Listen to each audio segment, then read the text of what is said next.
Professeur Agbourou, nous sommes en 1963. Le président Sylvanus Olympio décide de rompre les accords monétaires avec la France et frapper une monnaie nationale. Il sera assassiné 3 jours plus tard. Thomas Sankara voulait ce qu'il appelle pour son pays une autonomie économique. Il sera assassiné lui aussi. Laurent Gbagbo ne cachait pas sa frustration par rapport au franc CFA. La suite, on la connaît, il sera cueilli à froid dans son bunker présidentiel par l'armée française. C'est quoi? Qu'est-ce qui se passe derrière? Qui se dresse contre le franc CFA trouvera malheur en chemin?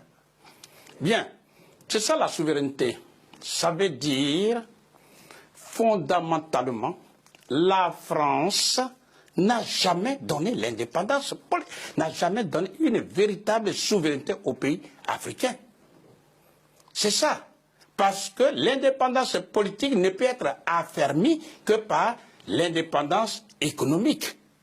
Or, au cœur de l'économie se trouve la souveraineté monétaire.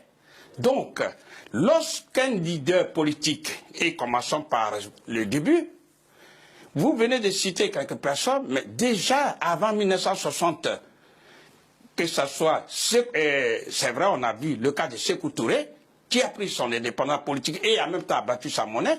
Général de Gaulle lui a créé tous les problèmes, nous le savons, mais après lui, il y a eu Djibo Bakary, du Niger, qui a été chassé par les Français pour mettre Amani Diori. Ensuite, nous avons eu Modibo Keïta du Mali, en 68. En 62. En 62, pardon, excusez-moi. Modibo Keïta était une lumière, avait déjà vu. Mais toutes les tractations, tout a été fait pour pouvoir finalement créer une inflation galopante. En un mot, Modibo Keïta est mort en prison, empoisonné. Ensuite, il y a eu, comme vous le dites, en 1963, Sylvanus Olympio, qui justement devait mettre sur la place publique sa monnaie, mais le 13 janvier 1963, il a été assassiné froidement. Ensuite, il y a eu ce qu'on pourrait appeler François Nguetta Tombalbaye du Tchad, qui a été aussi bombardé par les Français le 13 avril 1975.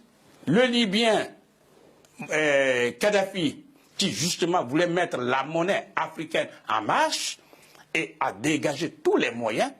Et le 20 octobre 2011, il a été tué par la France et les autres pays alliés à la France. Et enfin, le président Laurent Gbagbo.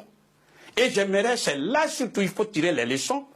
Lorsque la France a compris que le président Gbagbo n'avait plus d'autre choix que de battre sa monnaie, eh bien, la France a donné l'ordre et toutes les banques en Côte d'Ivoire ont été fermées immédiatement sans sommation. Et les réserves de votre pays, la Côte d'Ivoire, ont été bloquées. Non seulement ça, mais ce que je voudrais qu'on comprenne, parce que beaucoup n'ont pas encore compris, hélas. Lorsqu'on ferme une banque, toutes les banques, le chef d'entreprise ne peut pas aller retirer de l'argent. Donc, il ne peut pas faire marcher son entreprise. Il ne peut pas payer non plus les salaires. Ça, c'est un.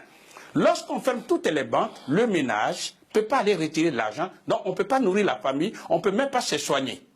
Du coup, on organise ce qu'on appelle un blocus, un chaos économique pour obliger la population à se retourner contre le président Laurent Gbagbo dans ce cas d'espèce. Ça veut dire c'est une arme puissante que détient la France pour pouvoir maintenir en esclavage moderne déguisé tous ces 15 pays d'Afrique qui utilisent sa propre monnaie. Il faut que les Africains sachent ça. Le franc des colonies françaises d'Afrique, en abrégé le franc CFA, est une propriété à part entière de la France et le franc CFA se fabrique non pas sur le territoire africain, mais en France, précisément à Chamalières. À partir de là, elle met au pas les dirigeants africains. C'est ça que les Africains doivent comprendre.